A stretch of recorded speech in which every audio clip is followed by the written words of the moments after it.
Hey guys, what's going on? This is meant to be kind of a synopsis video or kind of a summary, high level of what we're going to do to assemble our custom MK Genesis. I've got more detailed videos that I can throw in the description for the individual components, doing some Bandaid modded stabilizers and soldering down the switches and everything like that. But this will just kind of be a high level overview for if you already know how to do those things and you're just looking for kind of the minutia of the custom MK specifically. And full disclosure, customMK enjoyed my videos that I did for my personal build so much that they actually supplied me with another one that I said that I would do this this summary video for. So I just want to be upfront and honest about that. Okay, so without further ado, the first thing that you want to do is ensure that you've got everything that comes in the kit, right? So I'll take these away for a second. This is provided by yours truly.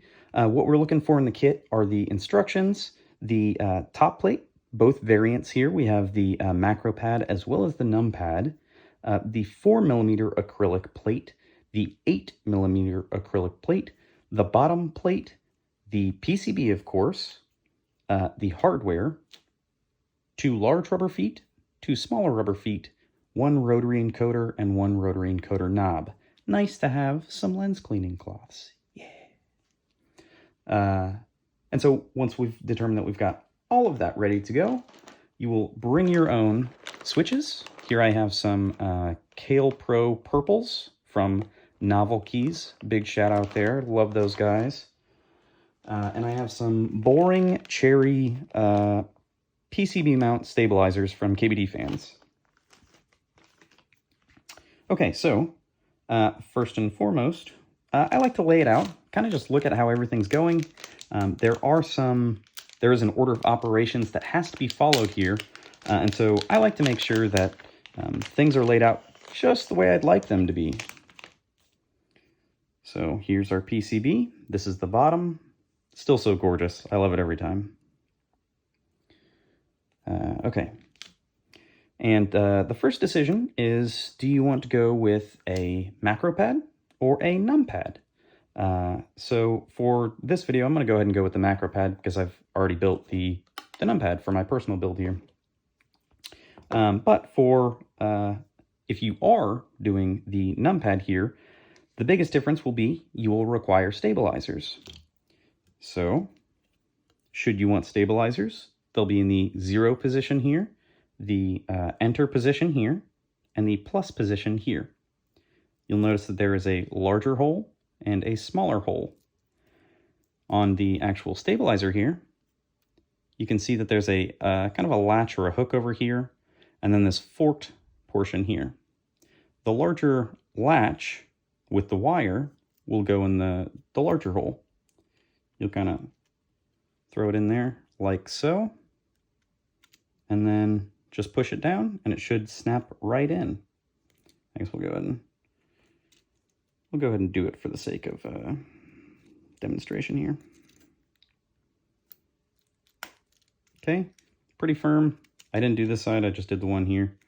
And what you should see is that the wire should stay down on the board, and these guys should move up and down, like so.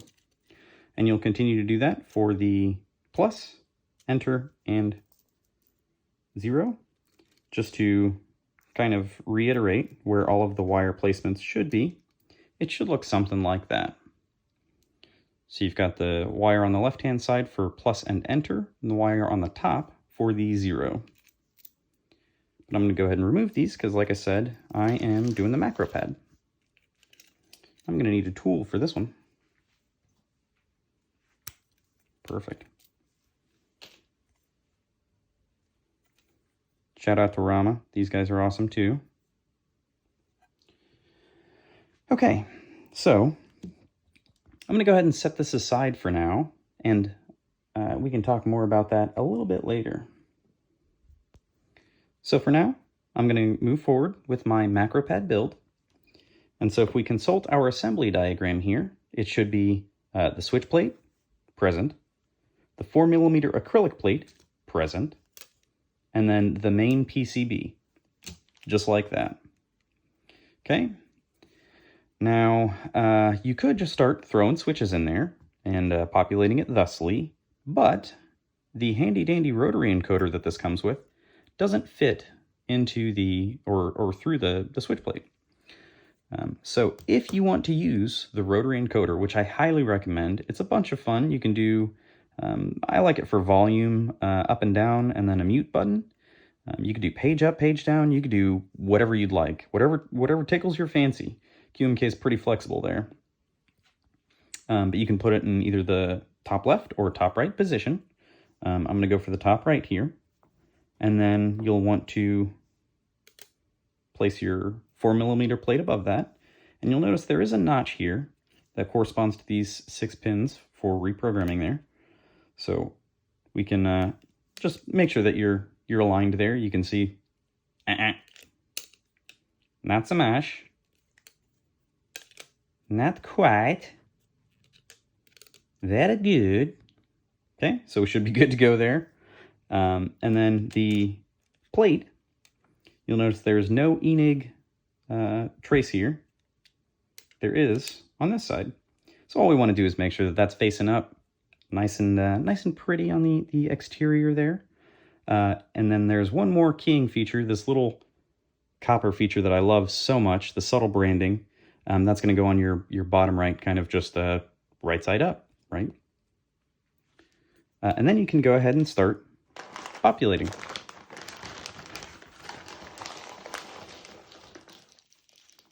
Got my big old bag of switches here. And what I like to do is start kind of near the middle. I suppose it doesn't really matter for a macro pad. It's a bigger deal for a keyboard. But you should hear that satisfying click. And just to demonstrate here, it should be one-way retention, right? So it should be stuck in there, should not come out this way. Okay. And then what you'll do is you'll turn that over and you will solder them down. If you'd like to go see a video of more detailed soldering stuff, I'll post that in the link below. I did a pretty long, I think it was like a 30-minute video or something like that, on that personal build of mine where I did all of the soldering and everything. So I'm going to go ahead and cut the video here, and I'll come back once all of these are in. See you guys in a few. Alrighty, welcome back. So now that we've got all of our switches and our rotary encoder soldered down, we should have kind of a firm assembly here. That is our PCB, our 4mm acrylic plate, the top plate, and our switches.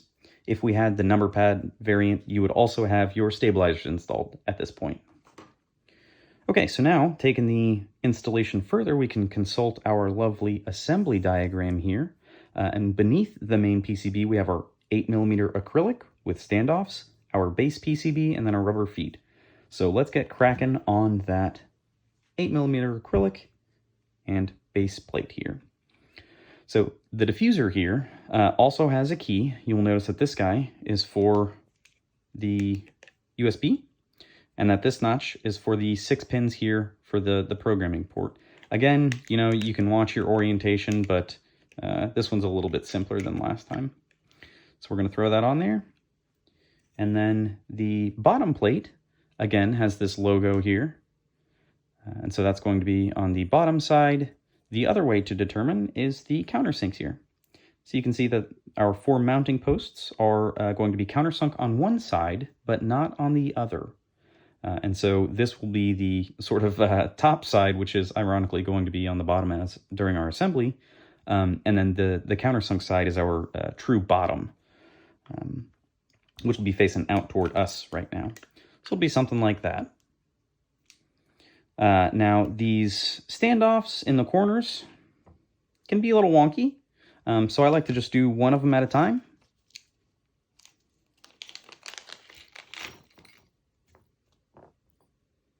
So use the larger 2mm hex key here. And again, consulting our documentation here. So if we're going from the top, we're looking for the M3x10 button heads. So you can see we've got 2 different types of hardware here. Get a little backdrop. We have the holy cow, 3mm diameter, the M3, by 10mm length, and then button head. So it's got a flat mating surface and then that round button head. The M3 by 5, there we go, is still 3mm in diameter, but only 5mm in length, and then we have this sort of conical mating surface and the flat head. So, quick fastener 101 there. So we're going to take our longer M3 by 10s, and I'm going to choose this top right-hand corner here. Bam. I'm going to throw a standoff in there, and you can see, I'm actually going to undo my work here.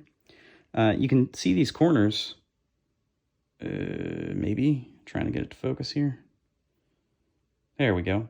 You can kind of see that they are flattened on, it looks like 3 sides for the hex gun here, and so that will prevent these standoffs from actually rotating. So that's what's actually going to keep our fasteners in here. Okay. And we're just going to loosely throw them in there just so that it doesn't fall out. Then I'm going to rotate to the next one. Get another M3 by 10.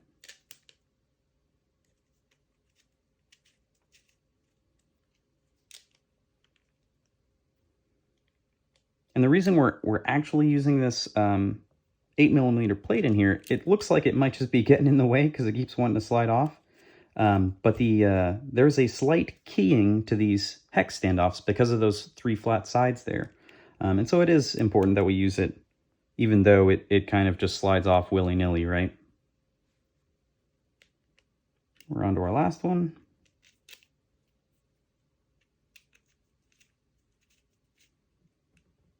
Okay. Alrighty, and then I'm going to bring the bottom plate here. And again, the countersunk side is going to be the one that's facing us. It's the quote-unquote bottom, right? And now we're going to use our M3 by 5 flatheads.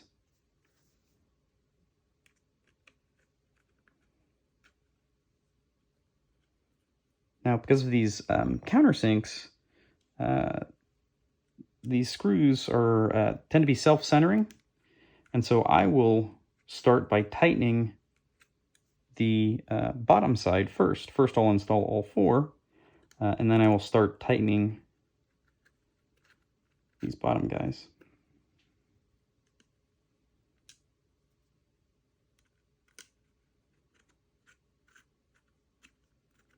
Okay, so they're all relatively in there. I'm going to come back and tighten them. And I'm not Hulk smashing these things. It's all just FR4 and acrylic we're holding together. So you don't want to break anything. So I'm just kind of going through and finger tight. And now we'll come back up to the top and firm those up.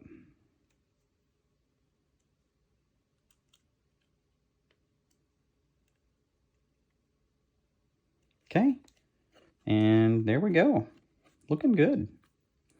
And so in my previous video, I proposed that you could use it like this if you had, a desk mat or something like that. But I really like the elevated stance, so you do you. Feel free to use it how you'd like. Make it your own. But I'm going to go ahead and install those feet on there. So I'm going to start with the large ones. Just going to kind of push that in there. And it will fight you a little bit. So I'm going to use a helpful tool, this 2mm hex wrench here, and just kind of push it in there a little bit.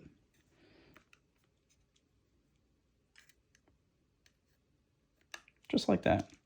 Pop into place. Nice and simple. And I love these things because they're so, they're pretty stout. Okay, and then we're going to do the same thing over here. Oh, goodness.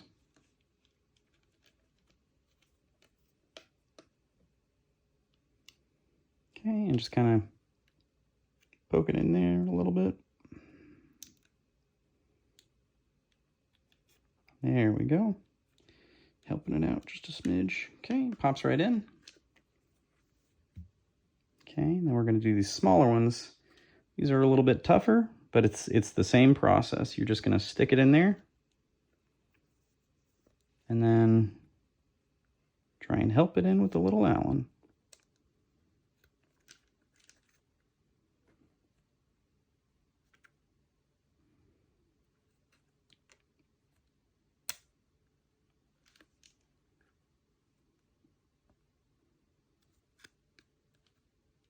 Man, this is hard to get on camera. I apologize. Might have to take this one off camera.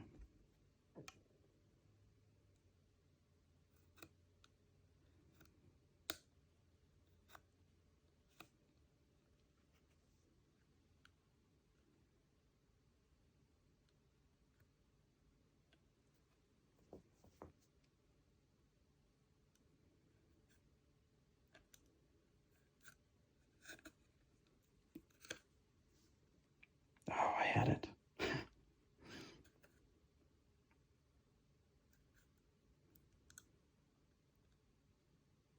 Okay, struggle bus, population me. Okay, yeah, I'm gonna take this off, I'm sorry.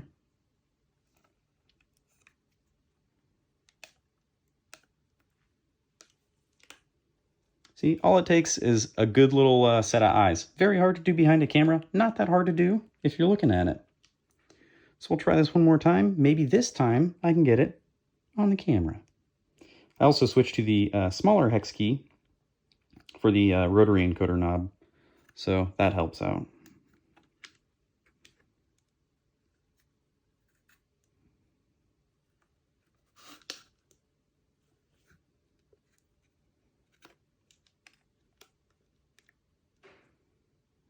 Just that one side right there. There we go. Okay, so those guys are in there. Cool. And last but not least, we have this gorgeous little rotary encoder knob. So we have this set screw kind of on the 6 o'clock side with respect to the notch there. And then we have this flat that you can see on the rotary encoder. And so what we're going to do is align that set screw to the flat and screw it down. Nice and easy. I'll tell you what I'm going to do. I'm going to rotate her that a ways so I'm away from the switches.